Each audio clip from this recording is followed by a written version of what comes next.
জীবন যেন বহতা নদীর মতো, চলার পথে কত বাক মোহনা শত, আছে আরো দ্বন্দ্ব আলো আধারের, বেছে নিতে হবে তাই পথ আমাদের। আসসালামু আলাইকুম প্রিয় দর্শক, আপনারা যারা দেশে আছেন প্রবাসে, সবাইকে জানাই অনেক অনেক প্রীতি ও শুভেচ্ছা। শুরু হলো টক শো আলোকপাত। আমাদের আজকের বিষয় রাহমাতুল আলামিন। আর ধারাবাহিক এ বিষয়ে কথা বলবেন বিশিষ্ট আলেম শাইখ আহমদুল্লাহ। আসসালামু আলাইকুম ওয়া রাহমাতুল্লাহি ওয়া বারাকাতুহু। প্রিয় দর্শক, আমরা তো সবাই জানি হযরত মুহাম্মদ মুস্তাফা সাল্লাল্লাহু আলাইহি ওয়াসাল্লাম আমাদের নবী, শেষ নবী। কিন্তু তাকে রাহমাতুল আলামিন কেন বলা হলো? তিনি কি শুধু মুসলমানদের নবী? তাকে কি সমগ্র মানব জাতির জন্য পাঠানো হয়নি? তিনি কি রহমত শুধু মানুষের জন্য?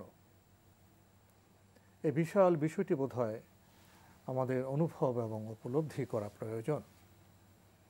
তাহলে উম্মত হিসেবে আমরা আমাদের দায়িত্বকে নির্ণয় করতে পারব, কর্তব্যকে নির্ধারণ করতে পারব, এবং আমাদের জীবন কত উন্নত হওয়া প্রয়োজন, কত পবিত্র হওয়া প্রয়োজন, সে বিষয়টি বোধহয় বুঝতে আমাদের সুবিধে হবে। এ প্রসঙ্গে আমরা রাহমাতুল আলামিন এই শিরোনামে ধারাবাহিক এই অনুষ্ঠানের আয়োজন করেছি। চলুন আমরা আজকের বিজ্ঞ আলোচকের কাছ থেকে তার জীবনের আরও বিষয় সম্পর্কে জানার চেষ্টা করি। এর আগের পর্বে তো আমরা রাসূল সাল্লাল্লাহু আলাইহি ওয়াসাল্লামের দাদা আব্দুল মুত্তালিব সম্পর্কে কিছু বিষয় অবগত হয়েছি, এবং খুবই সংক্ষিপ্তভাবে তার বাবা এবং তার মা সম্পর্কে আমরা কিছু জানার চেষ্টা করেছি। তো আজকের পর্বে যদি তার মা সম্পর্কে কিছু বলতেন, এবং প্রসঙ্গত তার জন্মের বিষয় চলে আসবে। ধন্যবাদ আপনাকে। রাসূল আকরাম সাল্লাল্লাহু আলাইহি সাল্লাম রাহমাতুল আলামিন এর মায়ের বিষয়ে আমরা যে কথাগুলো গত পর্বে বলেছিলাম, সেখানে আরও কয়েকটি কথা সংযোজন করতে হয়। তার ভিতরে একটি হলো, রাসূল আকরাম সাল্লাল্লাহু আলাইহি সাল্লাম যখন মাতৃগর্ভে এলেন, তখন আল্লাহ সুবহানাহু ওয়া তাআলা তার অলৌকিকতা, তার যে মুজিজা, সেটা কিন্তু তার পৃথিবীতে আগমনের আগে থেকেই ঘটাতে শুরু করলেন। আমরা বিগত পর্বে বলেছি, হস্তি বাহিনী যে ঘটনা ঘটেছে, এটিও রাসূল আকরাম সাল্লাল্লাহু আলাইহি সাল্লামের আগমনী বার্তা বহনকারী একটি সংবাদ ছিল। এটিও রাসূল আকরাম সাল্লাল্লাহু আলাইহি সারা সাল্লামের বিশ্বকে মক্কার প্রতি একটা দৃষ্টি আকর্ষণ করা, এখানে কি হচ্ছে। এটি একটি গুরুত্বপূর্ণ শহর, এখানে একটি বড় ঘটনা ঘটতে যাচ্ছে। এই শহর রক্ষা করবার জন্য, এই শহরের এই ঘরকে রক্ষা করবার জন্য আল্লাহ সুবহানাহু ওয়া তাআলার এত অলৌকিক ক্ষমতার প্রদর্শন হলো, কুদরত দেখানো হলো। অতএব এখানে কিছু একটা হতে যাচ্ছে, বিশ্ব মানবতাকে মুক্তির রাহবারের আগমন এখানে ঘটতে যাচ্ছে। আল্লাহ সুবহানাহু ওয়া তাআলা এই বার্তা যেহেতু দিতে চেয়েছেন, তারই অংশ হিসেবে আল্লাহ সুবহানাহু ওয়া তাআলা আরও কিছু বার্তা দিলেন। তার ভিতরে একটি হলো, আমেনা তিনি বললেন যে আমি যখন আমার সন্তানটি অর্থাৎ মুহাম্মদ যখন আমার গর্ভে এলো, তখন আমি অনুভব করলাম মা হিসাবে গর্ভে সন্তান আসার পরে যে এক ধরনের কষ্ট, এক ধরনের ভার অনুভব করে অন্য 10জন মা, আমি সেটা ফিল করছি না। বরং একে একে 2-4 মাস করতে করতে যখন তার পৃথিবীতে আগমনের সময় একেবারে কাছিয়ে এলো, ঘনিয়ে এলো, তখনও কিন্তু আমি একেবারে স্বাভাবিক মনে হচ্ছিল এবং আমার কাছে কোনো প্রকার কষ্ট হচ্ছিল না। এটা ছিল তার মায়ের একটি উক্তি, যেটা সিরাত ইবনে হিশাম সহ প্রায় সমস্ত সিরাতের কিতাবগুলোতে এসছে। রাসূল আকরাম সাল্লাল্লাহু আলাইহি সাল্লামের মা অন্য 10জন মায়ের মতোই তার সন্তানের জন্য ভালোবাসা ছিল। গর্ভের সন্তান আসবে সেই স্বপ্ন তিনিও দেখছেন, কিন্তু যেহেতু এই সন্তান পৃথিবীতে আগমনের আগেই তার বাবাকে তিনি হারিয়েছেন বিশুদ্ধ বর্ণনা অনুযায়ী, অতএব এ ধরনের সন্তানের প্রতি মায়ের ভালোবাসা, মায়ের দুর্বলতা অন্য 10টি মায়ের মতো তারও একটু বেশি ছিল, অতিরিক্ত ছিল। এই সন্তান যখন দুনিয়াতে আগমন করলেন, তার মা তাকে বড় করে তুললেন। প্রসঙ্গত তার জন্মের বিষয়টি আপনি বলতে বলেছেন, সেটিও চলে আসে। রাসূল আকরাম সাল্লাল্লাহু আলাইহি সাল্লাম তথা রাহমাতুল আলামিন, গোটা বিশ্ব মানবতার জন্য সবচেয়ে বড় সুসংবাদ মুহাম্মদ রাসূলুল্লাহ সাল্লাল্লাহু আলাইহি সাল্লামের জন্মের যে ঘটনা, সেটি ঘটেছিল, আমরা বিগত পর্বে যে হস্তি বাহিনী ঘটনা বলেছিলাম, যে ঘটনার 50 অথবা 55 দিন পর, এবং সেই সালটি ছিল 571 খ্রিস্টাব্দ, এবং সেই সালের যেই মাসটিতে তিনি জন্মগ্রহণ করেছিলেন সেটি ছিল সম্ভবত এপ্রিল অথবা ফেব্রুয়ারি মাস, আর অ্যারাবিক অর্থাৎ চান্দ্রবর্ষ অনুযায়ী যে মাস সেটি ছিল রবিউল আউয়াল মাস। এটুকুতে মোটামুটি ইতিহাসবিদরা প্রায় একমত। তার জন্মের ঠিক তারিখ কোনটি ছিল রবিউল আউয়ালের, এটি নিয়ে ইতিহাসের এক একটি বইতে এক এক রকম বর্ণনা পাওয়া যায়, নানা বর্ণনা রয়েছে, মত আছে, অনেক মত রয়েছে। আমাদের দেশে যে প্রচলিত 12ই রবিউল আউয়াল, এটির সপক্ষেও কোনো কোনো ইতিহাসবিদরা বলেছেন। তবে বেশিরভাগ ইতিহাসবিদদের বর্ণনা এবং সবচেয়ে বিশুদ্ধতম মত হলো রবিউল আউয়ালের 9 তারিখে তার জন্ম হয়েছিল। যাই হোক, বিষয়টি আলোচনা সাপেক্ষ, তবে দিনটি ঠিক কোন দিন ছিল সেটি কিন্তু চূড়ান্ত। এবং সহিহ মুসলিমের এক হাদিসে আসছে, নবী আলাইহিস সালাম সোমবার সম্পর্কে বলেছেন যে যাকা ইয়াউমুন উলিদতু ফি, সোমবারের দিনটি এমন একটি দিন যে দিনে আমার জন্ম হয়েছে, আমি পৃথিবীতে আগমন করেছি। তাহলে আমরা জানতে পারলাম যে তার জন্ম হয়েছিল সোমবারে এবং সকালবেলায়, ভোরবেলায়, এবং হয়েছিল রবিউল আউয়াল মাসে এবং 571 খ্রিস্টাব্দে রবিউল আউয়াল মাসের 9 তারিখে বিশুদ্ধ বর্ণনা অনুযায়ী, এবং আরও বর্ণনা রয়েছে। রাসূল আকরাম সাল্লাল্লাহু আলাইহি সাল্লামের জন্মের সময় যে আকর্ষণীয় এবং মানুষকে আকৃষ্ট করবার মতো আরেকটি মুজিজা ঘটেছিল তার জন্মের সঙ্গে সঙ্গে, তা হলো বেশ মুসনাদে আহমদ সহ কয়েকটি হাদিসের কিতাবে বর্ণিত হয়েছে। আল্লাহ রাসূল সাল্লাল্লাহু আলাইহি সাল্লামের মা আমিনা বলছেন যে আমার এই সন্তানকে যখন আমি গর্ভ থেকে খালাস করলাম, সে যখন পৃথিবীতে আসলো, তখন মনে হলো আমার শরীর থেকে একটি আলোক রশ্মি বের হলো, এবং এটা আমি পরিষ্কারভাবে দেখতে পাচ্ছি। এবং শুধু তাই নয়, বড় বড় তখনকার পৃথিবীর সম্রাটদের সাম্রাজ্যকে এই আলোকরশ্মি সেখানে গিয়ে আঘাত হানছে এবং আলোকিত করছে। এই একটি দৃশ্য আমি দেখতে পেলাম, আমাকে দেখানো হলো, আমার চোখের সামনে ভেসে উঠল এই দৃশ্যটি। মুসনাদে আহমদ সহ বেশ কয়েকটি হাদিসের কিতাবের বর্ণনা অনুযায়ী তার মা আলোকরশ্মি দেখলেন, সে আলোকরশ্মি গিয়ে মক্কার পাহাড়ে অথবা কাবা ঘরে সেটাকে আলোকিত করে, এটুকু দেখতে পারতেন। কিন্তু না, তিনি দেখলেন কি, তখনকার যুগের বড় বড় রোমান সম্রাট এবং অন্যান্য সম্রাটদের সাম্রাজ্যগুলোতে এই আলো গিয়ে, আলোর বিচ্ছরণ গিয়ে ফুটছে। দুটি বিষয় ঠিকরে পড়ছে সেখানে, জি, বিম্বিত হচ্ছে। এখন এক নম্বর কথা হলো যে তিনি যে গোটা বিশ্বের নবী, তিনি যে গোটা বিশ্ব মানবতার জন্য এসেছেন, এটা কিন্তু তার পৃথিবীতে প্রথম আগমনের সঙ্গে সঙ্গে তার যে আলোর বিচ্ছুরণ এবং প্রতিবিম্ব পৃথিবীর বিভিন্ন বড় বড় প্রাসাদগুলোতে গিয়ে টাচ করেছে, স্পর্শ করেছে। এখান থেকে বোঝা যায় তিনি বিশ্ব নবী ছিলেন, রহমতুল্লাহ আলামিন ছিলেন, যেটি আল্লাহ কোরআনে বলেছেন। আর সেই সাথে তিনি যে শান্তির বার্তা নিয়ে এসছেন, আলো, এটা তিনি নিয়ে এসছেন, অন্ধকার দূর করবার জন্য এসছেন। তিনি যে আলোর ফেরিওয়ালা, এটা কিন্তু তার জন্মের পরে বোঝা গেল। তার জন্মের পরে তার মাকে আল্লাহ সুবহানাহু ওয়া তাআলা দেখাতে পারতেন আগুনের একটা বিরাট স্ফুলিঙ্গ অথবা আগুনের একটা বিরাট বিস্ফোরণ, না, আল্লাহ সুবহানাহু ওয়া তাআলা তার মাকে এগুলোর কিছুই দেখালেন না। কি দেখালেন? আলো দেখালেন। তিনি আলো হয়ে এসেছেন। এখান থেকে আরেকটা পাচ্ছি আমরা, আল্লাহ সুবহানাহু ওয়া তাআলা কোরআনে কারীমে তাকে মিন করেছেন যে লাকাদ জাআকুম মিনাল্লাহি নূর, তোমাদের কাছে আল্লাহর কাছ থেকে আলো এসেছে। গোটা ইসলাম হেদায়েতে নূর হিসেবে এসেছেন। তাহলে রাসূল আকরাম সাল্লাল্লাহু আলাইহি সাল্লাম যে আলো দেওয়ার জন্য এসেছেন, তিনি মানুষ হিসাবে জন্মগ্রহণ করলেও তার আগমনটা ছিল পৃথিবীতে আলোকিত করা, এটা এই ঘটনা থেকে বুঝে আসে। যাই হোক, রাসূল আকরাম সাল্লাল্লাহু আলাইহি সাল্লামের মা তাকে জন্ম দেওয়ার পরে দ্বিতীয়ত যে বিষয়টি চলে আসে, তা হলো আরবের তখনকার ঐতিহ্য অনুযায়ী তাকে অন্য কোনো নারীকে দিয়ে দুধ দান করানো, দুধমার বিষয়টি চলে আসে। রাসূল আকরাম সাল্লাল্লাহু আলাইহি সাল্লামের মা আমেনার বুক থেকে, বক্ষ থেকে তিনি প্রায় 1 সপ্তাহ কাল পর্যন্ত দুধ পান করলেন। এরপরে তিনি সুয়াইবা নামক একজন কৃতদাসী ছিলেন, তার চাচা আবু লাহাবের এই কৃতদাসীর দুধ পান করলেন, এবং একই কৃতদাসীর দুধ পান করেছেন রাসূল আকরাম সাল্লাল্লাহু আলাইহি ওয়াসাল্লামের অত্যন্ত প্রিয় একজন চাচা হামজা রাদিয়াল্লাহু তাআলা আনহু, যে হামজা কিন্তু পরবর্তীতে আসবে। রাসূল আকরাম সাল্লাল্লাহু আলাইহি ওয়াসাল্লামকে প্রথম আঘাত করেছিল আবু জাহাল, এবং সেটি ছিল সাফা পাহাড়ের উপরে। এই ঘটনা শুনে হামজা আবু জাহালের অত্যন্ত ঘনিষ্ঠ বন্ধু ছিল, কিন্তু বললেন যে আমার এতিম ভাতিজার গায়ে আঘাত করেছ, এর প্রতিবাদ স্বরূপ আমি ইসলাম গ্রহণ করলাম। এবং তিনি ইসলাম গ্রহণ করেছেন, বিষয়টি বুখারী সহ বিভিন্ন হাদিস কিতাবে এসেছে। সেই হামজাও রাদিয়াল্লাহু তাআলা আনহু রাসূল সাল্লাল্লাহু আলাইহি ওয়াসাল্লামের চাচা ভাতিজা উভয়ে দুধ পান করেছেন সুয়াইবার।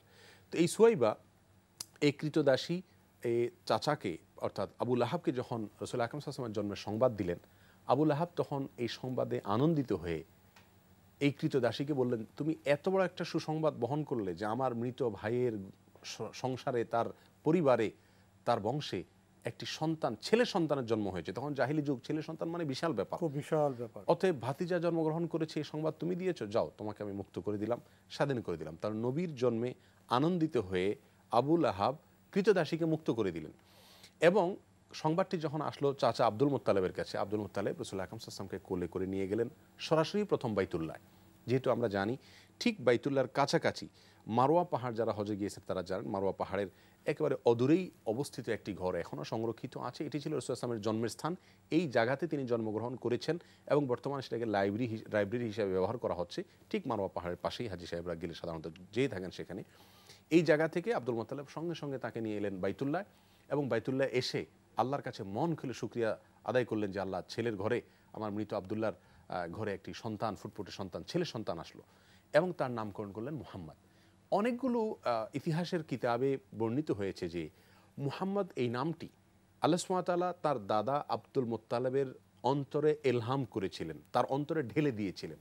অর্থাৎ আব্দুল মুত্তালিব এই নামে যে নামকরণ করেছেন, এই নামে পৃথিবীতে আর কাউকে নামকরণ করা হয়নি। প্রথম ব্যক্তি পৃথিবীর ইতিহাসে যার নামকরণ করা হয়েছে মুহাম্মদ। আর এই নামের সবচেয়ে বড় তাৎপর্য হলো তার অর্থের ভিতরে প্রশংসিত, অর্থাৎ আসমানের কাছে প্রশংসিত, জমিনে প্রশংসিত, এই নামে নামকরণ। বেছে নিতে হবে তাই পথ আমাদের। মুহাম্মদ সাল্লাল্লাহু আলাইহি ওয়াসাল্লামের নামকরণ প্রসঙ্গে জি, তার এই নামকরণটি ছিল আল্লাহ প্রদত্ত। বেশ অনেকগুলো ইতিহাসের কিতাব, সিরাত গ্রন্থ থেকে আমরা জানতে পারি মুহাম্মদ এই নামটি কিন্তু আব্দুল মুত্তালিবের মাথায় আল্লাহ সুবহানাহু ওয়া তাআলা দিয়েছেন। কারণ আল্লাহ সুবহানাহু ওয়া তাআলা চান যিনি গোটা বিশ্ব মানবতার জন্য রহমত হিসাবে আসবেন, তার নামটি একে তো আনকমন হবে, পৃথিবীর ইতিহাসে এরকম নাম ইতিপূর্বে আর কারোর ছিল না, এমন একটি নাম হবে। সেই সাথে নামটা হবে অত্যন্ত বাস্তবসম্মত। এ অর্থে বাস্তবসম্মত যে আপনি পৃথিবীতে অন্য কোনো মানুষ পাবেন না যে মানুষ এতটা সমাদৃত, এতটা ভালোবাসায় মানুষের সিক্ত এবং এতটা প্রশংসিত। তার শত্রুদের মুখ থেকে তিনি প্রশংসিত, তার বন্ধুদের মুখে তিনি প্রশংসিত, তার অনুসারীদের মুখ থেকে তিনি প্রশংসিত, যারা তাকে অনুসরণ করেন না তাদের মুখেও তিনি প্রশংসিত। ধর্ম, বর্ণ, মতামত নির্বিশেষে সবাই তাকে ভালোবাসেন এবং প্রশংসা করেন। তাকে অনুসরণ করুক আর না করুক, তার জীবনে যদি কেউ নিষ্ঠার সঙ্গে অধ্যয়ন করে এবং নিরপেক্ষভাবে যদি তার জীবনী স্টাডি করে পড়ে, প্রশংসা না করে সে পারবে না। তার মুখ থেকে স্বয়ংক্রিয়ভাবে প্রশংসা বের হয়ে আসবে। আর এই জন্য আল্লাহ সুবহানাহু ওয়া তাআলা তার জন্য এই নামটি তার দাদার মাথায় দিয়েছেন মুহাম্মদ, মানে প্রশংসিত, যিনি আসমানে, জমিনে, আল্লাহর কাছে, ফেরেশতাদের কাছে, মানুষের কাছে, প্রিয় অপ্রিয়, আপন পর সকলের কাছে প্রশংসিত। তার গুণাবলী আল্লাহ সুবহানাহু ওয়া তাআলা যেগুলো দিয়েছেন সেগুলোর মাধ্যমে, তার বৈশিষ্ট্যগুলোর মাধ্যমে। যাই হোক, এই ছিল মোটামুটি তার নামকরণের বিষয়। এরপর আমরা বলছিলাম দুধ মায়ের বিষয়টি, এবং সে বিষয়টি অত্যন্ত শিক্ষণীয়। অনেকগুলো বিষয় সেখানে রয়েছে। মক্কার মানুষেরা তখনকার ট্র্যাডিশন ছিল, কোনো সন্তান জন্মগ্রহণ করার পর একটু সম্ভ্রান্ত পরিবারের সন্তান হলে তারা তাদের সন্তানকে জন্মদাত্রী মায়ের দুগ্ধ দান না করিয়ে অন্য কোনো নারীদেরকে পয়সা দিয়ে তাদের দুধ তারা পান করাতেন, এবং সেটা প্রথা, একটা প্রচলন ছিল, এবং সেটা ছিল গ্রাম কেন্দ্রিক। অর্থাৎ তারা সন্তান জন্মগ্রহণ করার পরে শহর থেকে তাদেরকে গ্রামে পাঠিয়ে দিতেন, গ্রামের মুক্ত পরিবেশে পাঠিয়ে দিতেন। আর গ্রামে পাঠিয়ে দিতেন। এর কয়েকটি কারণ ছিল। তার প্রথম কারণ ছিল শহরের যে দূষিত পরিবেশ, এটা থেকে অস্বাস্থ্যকর পরিবেশ, কোলাহল, এটা থেকে মুক্ত গ্রামের নির্মল এবং অত্যন্ত নীরব এবং স্বাস্থ্যসম্মত পরিবেশে, সবুজ শ্যামল পরিবেশে তারা যেন কিছুটা বেড়ে উঠতে পারে। আরও একটি বিষয় ছিল তখন, এবং এখনও আছে, শহরে বিভিন্ন ভাষার মিক্সিং থাকে। আর মক্কা যেহেতু আন্তর্জাতিক একটি কেন্দ্র, বাইতুল্লাহর কারণে সারা বিশ্ব থেকে মানুষ আসে, সেখানে নিজেদের যে আরবের অরিজিনাল মাতৃভাষা সেটা অনেকটা মিক্স হয়ে যায়, মিশ্রণ ঘটে। এই মিশ্রণ থেকে বাঁচাবার জন্য পিওর আরবি ভাষা যেন শিখতে পারে, সেজন্য তাদেরকে গ্রামে পাঠিয়ে দেওয়া হতো। তারই ধারাবাহিকতা রাসূল আকরাম সাল্লাল্লাহু আলাইহি ওয়াসাল্লামকে পাঠিয়ে দেওয়া হলো, এবং তিনি সেখানে গিয়ে হালিমা সাদিয়া তার দুধ পান করলেন, এবং তার দুধ পান করতে করতে তিনি প্রায় 4টি বছর কাটিয়ে দিলেন। এই 4 বছরের ভেতরে তার এ দুধ পানের ভেতরে অনেকগুলো মুজিজা, আরও অনেক কিছু অলৌকিকতা, বক্ষ বিদীর্ণের ঘটনার আগেও হালিমার ঘরে যখন গেলেন মুহাম্মদ সাল্লাল্লাহু আলাইহি ওয়াসাল্লাম, তখন তার কিছু মুজিজা আল্লাহ সুবহানাহু ওয়া তাআলা প্রকাশ করলেন, তার কিছু অলৌকিকতা প্রকাশ করলেন। তিনি যে মহামানব আসছেন, একটি একটি করে আল্লাহ সুবহানাহু ওয়া তাআলা বার্তা দিতে শুরু করলেন বিশ্ববাসীকে। তার ভিতরে একটি হলো, আমরা জানি সিরাতের সবচেয়ে বড় পণ্ডিত ইবনে ইসহাক রাহিমাহুল্লাহ, তিনি তার একটা উক্তি সিরাতে ইবনে হিশামে এসেছে। তিনি বলেছেন যে হালিমা সাদিয়ার উক্তি কোট করে বলছেন তিনি ইতিহাস থেকে, যে হালিমা সাদিয়া তার রাসূল সাল্লাল্লাহু আলাইহি ওয়াসাল্লামের দুধ মাতা, তিনি বললেন যে আমরা যে বছর সবচেয়ে বেশি দুর্ভিক্ষে ছিলাম, বৃষ্টি হচ্ছিল না, কোনো ফসল হচ্ছিল না, আমাদের ওটের ওলানগুলো শুকিয়ে গেছে, কোনো দুধ আসছে না সেখান থেকে, এমনকি খাবারের অভাবে আমাদের বক্ষ শুকিয়ে গেছে। আমার যে শিশু আমি জন্ম দিলাম সবেই সেই তাকে শিশু দুগ্ধ পান দুধ করানো পাচ্ছিল যাচ্ছে না, না। চিৎকার করতো সারা রাত। আমরা স্বামী স্ত্রী, তার স্বামীর নাম ছিল হারেস এবং তিনি হালিমা, আমরা সারা রাত ঘুমোতে পারতাম না বাচ্চার কান্নায়, কারণ বাচ্চা দুধ পাচ্ছে না। এরকম একটা ভয়াবহ পরিস্থিতিতে আমাদের ছাগলগুলোর ওলানে দুধ নাই এবং উটগুলো কষ্টে আছে, আমাদের দুধ নাই, আমরা নিজেরা ক্ষুধার্ত, চারিদিকে বাচ্চারা খরা। খরা। এরকম একটি ভয়াবহ পরিস্থিতিতে অনেক গ্রামের মহিলারা একত্র হলো, যাদের সন্তান সবই প্রসব করেছেন। তারা দুগ্ধদান করে কিছু পয়সা কামিয়ে এই খরা দূর করবেন, দুর্ভিক্ষ দূর করবেন, দারিদ্র্য দূর করবেন। সে আশায় তারা মক্কা এলেন। হালিমা সাদিয়া রাসূলুল্লাহ সাল্লাল্লাহু আলাইহি ওয়াসাল্লামের দুধমা, তিনিও এলেন। অন্য সব মেয়েরা একটি একটি বাচ্চা সম্ভ্রান্ত এবং ধনী পরিবার থেকে বাছাই করে করে নিলেন। রাসূল আকরাম সাল্লাল্লাহু আলাইহি সাল্লামকে নিতে এসে বেশিরভাগ মেয়েরাই অস্বীকার করলেন, আমরা নেব না। যখনই জানতেন যে বাচ্চাটি ইয়েতিম, তখন তারা চিন্তা করতেন যে ইয়েতিম বাচ্চাকে দুগ্ধদান করলে একটা উপঢৌকন তার বাবা যেটা দিত সেটা তো আর দাদা আর মাকে আর তো দিতে পারবে, এই জন্য তাকে কেউ নিলেন না। এদিকে হালিমা বললেন যে আমি দেখলাম যখন আমার সঙ্গিনীদের সবাই একটা একটা বাচ্চা পেয়ে গেছে, আমি এখনো পেলাম না। এদিকে আমি চলে যেতে হবে তাদের সাথে, খালি হাতে কিভাবে যাই, তো যাই পাই তাই ভালো, আমি এতিমটাই নিই। তখন তিনি মুহাম্মদ রাসূলুল্লাহ সাল্লাল্লাহু আলাইহি সাল্লামকে দুধ পান করানোর দায়িত্ব নিলেন এবং নিয়ে রওনা হলেন। নেওয়ার সঙ্গে সঙ্গেই আল্লাহু আকবার, হালিমা সাদিয়া বলেন যে আমি আমার শরীরের ভেতরে অনুভব করলাম যে আমার স্তনে দুধ পরিপূর্ণ হয়ে যাচ্ছে। আমি ক্ষুধার্ত কিন্তু, এবং দুর্ভিক্ষ চলছে, খরা চলছে, চলমান। এই অবস্থাতে আমি ফিল করলাম, অনুভব করলাম যে আমার স্তনে দুধ দিয়ে পরিপূর্ণ হয়ে যাচ্ছে। রাতে দেখলাম যে আমার এই দুধ সন্তান মুহাম্মদ, সে পেট ভরে আমার স্তন থেকে দুধ পেল। এমনকি আমার নিজের যে সন্তান, সেও দুধ পান করলো। এরপরেও দুধের কোনো কমতি নাই। যে বাহনটা আমি নিয়ে আসছিলাম সেটা খুব দুর্বল ছিল, কিন্তু এখন দেখছি সে খুব তাগড়া হয়ে গেল। সব অলৌকিক বিষয়, যে সব অলৌকিক বিষয়। ওটের ওলানে দুধ ছিল না, শুকনা ছিল, সেটা দুধে পরিপূর্ণ হয়ে গেল। এবং আমার সঙ্গীরা জিজ্ঞাসা করতে লাগলেন যে তুমি যেই বাহনে করে আসলে, ওট বা ঘোড়া, এটি কি সেটাই? তিনি বলেন হ্যাঁ, এটা সেটাই, আমি কোথায় নতুন পাবো? তারা বলেন অসম্ভব, এটা এখন তার যে শক্তি, তার যে উদ্যম, এটা তো আসার সৌন্দর্য, যে সৌন্দর্য, এটা ছিল না। যাই হোক, তিনি ফিরে এলেন।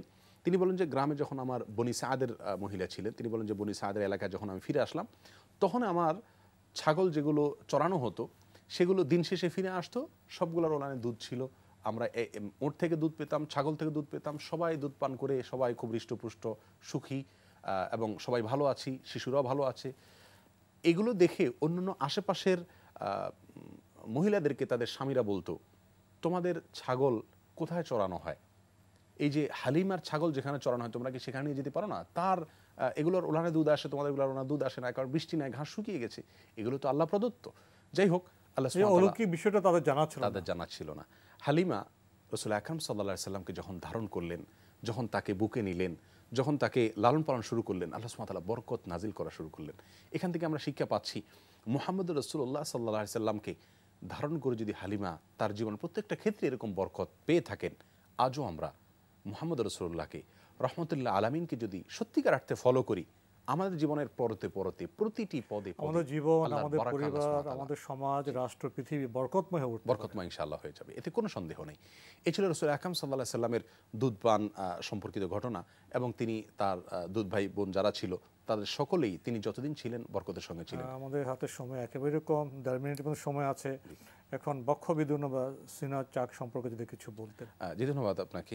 রাসূল আকরাম সাল্লাল্লাহু আলাইহি সাল্লামের এই পর্যায়ে এসে তার বয়স যখন 4, এর মাঝে একবার অবশ্য হালিমা সাদিয়া নিয়ে আসলেন রাসূল আকরাম সাল্লাল্লাহু আলাইহি সাল্লামকে তার মা আমিনার কাছে, এনে তার মায়ের কাছে ওই যে দেখাবার জন্য আনলেন যে বাচ্চাটা ভালো আছে আপনার, কিন্তু তিনি মনে মনে চাচ্ছিলেন যে আমার কাছে যেন আবার দেওয়া হয়, তারা না যেন আবার ফেরত নিয়ে না যান। তিনি বলেও ফেললেন যে আপনার সন্তানকে আমার কাছে দেন, ভালো থাকবে, কারণ তিনি জানেন যে সন্তানের মাধ্যমে বরকত আসে আল্লাহর তরফ থেকে। যাই হোক, তিনি আবার নিয়ে আসলেন। তখন তার বয়স হয়ে গেল 4 বছর।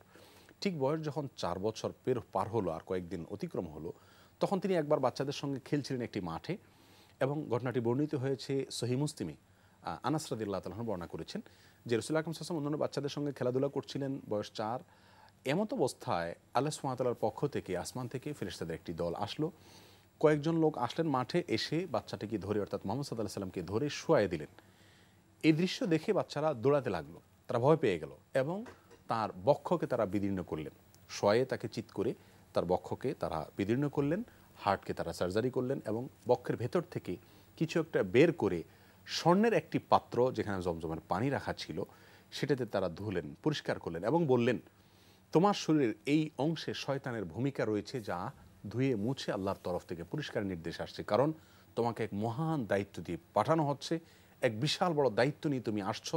অতএব তোমাকে যাতে সরল পথে থাকো, শয়তান যাতে কোনো প্রকার বিচলিত করতে না পারে সত্য এবং সরলের পথ থেকে, এই জন্য আল্লাহ সুবহানাহু ওয়া তাআলার পক্ষ থেকে নির্দেশিত হয়ে তারা তার এই সিনাকে চাক করলেন, সিনাকে বিদীর্ণ করে অপারেশন করলে সেটাকে পবিত্র করলেন, পরিচ্ছন্ন করলেন, করে আবার সেটাকে যথাস্থানে স্থাপন করে তারা সেলাই করে দিলেন। বর্ণাকারী আনাস রাদিয়াল্লাহু তাআলা আনহু আমরা জানি রাসূল আকরাম সাল্লাল্লাহু আলাইহি সাল্লামের 10 বছরের সেবক ছিলেন, ব্যক্তিগত সেবক ছিলেন। আনাস রাদিয়াল্লাহু তাআলা আনহু বলেন, আমি কিন্তু রাসূল আকরাম সাল্লাল্লাহু আলাইহি ওয়াসাল্লামের যেহেতু একান্ত সেবক ছিলাম, তার ঘরোয়া বিষয়গুলো আমি জানতাম, আমি কিন্তু দেখেছিলাম একবার তার বক্ষে সেই সেলাইয়ের দাগ কিন্তু তার পরিণত বয়সে সেও ছিল। এই ঘটনার মাধ্যমে আল্লাহ সুবহানাহু ওয়া তাআলা তার নবীকে পুত পবিত্র করলেন এবং বিশ্ব মানবতার দায়িত্বের জন্য উপযুক্ত করে তুললেন। মানে এই সিনা চাক বা বক্ষ বিদীর্ণ হওয়ার ঘটনায় আমরা খুব স্পষ্টভাবে উপলব্ধি করলাম যে তাকে ধীরে ধীরে প্রস্তুত করা হচ্ছে নবী হিসেবে, রাহমাতুল লিল আলামিন হিসেবে পরিগঠনের জন্য। ইনশাআল্লাহ আমরা আরও শুনবো এইসব বিষয়ে আপনার কাছ থেকে। সময়ের কারণে আজকে আমাদের এখানে শেষ করতে হচ্ছে। আপনাকে অনেক ধন্যবাদ। আপনাকে অনেক ধন্যবাদ। প্রিয় দর্শক, আমরা এতক্ষণ দেখছিলাম এনটিভি আয়োজিত এবং লাভ হলো নিবেদিত অনুষ্ঠান আলোকপাত। আমাদের আজকের বিষয় ছিল রাহমাতুল লিল আলামিন। আমাদের অনুষ্ঠান আপনারা এনটিভি অনলাইনেও দেখতে পারবেন, ভিজিট করুন www.ntvbd.com। এছাড়া ইউটিউবে এবং আমাদের ভেরিফাইড ফেসবুক পেজে অনুষ্ঠান দেখতে পারবেন। প্রিয় দর্শক, মহানবীর উম্মত আমরা, তার জীবনী জানতে হবে, তার জীবনীকে উপলব্ধি করলে হয়তো আমরা উম্মত হওয়ার যে গুণাবলী অর্জন করা প্রয়োজন সেদিকে অগ্রসর হতে পারব। প্রিয় দর্শক, মহান আল্লাহ আমাদের সবাইকে নিরাপদে রাখুন, রাখুন শান্তিতে। আসসালামু আলাইকুম। চলার পথে কত বাক মোহনা শত, আছে আরো দ্বন্দ্ব আলো আধারের, বেছে নিতে হবে তাই পথ আমাদের।